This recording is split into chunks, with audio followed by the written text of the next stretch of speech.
Good morning everyone. গরমে সবাই কেমন আছেন? আর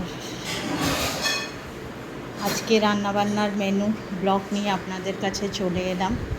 আজকে শরীরটা খুব খারাপ, ভালো লাগছে না, তাই বেশি কিছু রান্নাও করিনি। যাই হোক, তো বেশি কথা বলবো না, আপনাদের কাছে ব্লগটা নিয়ে চলে এলাম। আর আপনারাও জানাবেন যে আপনাদের আজকে কী রান্নাবান্না মেনু হয়েছে। আর খুব খুব খুব ভালোবাসা দেবেন, ভালো থাকবেন গরমে। তো চলে এলাম আমার রান্নাবান্না আর সারাদিন মেনু নিয়ে। তো প্রথমে ব্রেকফাস্ট থেকে আরম্ভ করছি। আজকে ব্রেকফাস্টে নিয়ে যাচ্ছি হচ্ছে আলু পরোটা, আলু পুর দিয়ে পরোটা করা হয়েছে।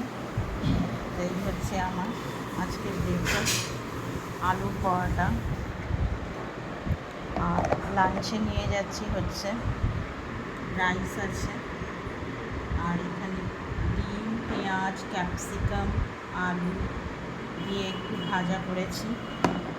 আর এখানে ফ্রুটস আছে, আর এখানে চিকেন কষা আছে। এই আজকে আমি লাঞ্চ নিয়ে যাচ্ছি। আর রাতের মেনুতে হচ্ছে ভাত, এখানে হচ্ছে ডাল,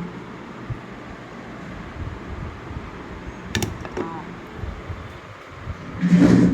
এখানে একটু পটল পোস্ত করেছি, আর হচ্ছে আপনার চিকেন এক টুকরো রেখেছি, আর চিংড়ি মাছের ভাপা। এই হচ্ছে আমার রাতের ডিনার। তো আপনাদের কী কী হচ্ছে জানাবেন কমেন্টসে, আপনারা আজকে কী রান্নাবান্না করেছেন। আর গরমে সবাই ভালো থাকবেন, আর খুব খুব খুব ভালোবাসা দেবেন। Thank you everyone.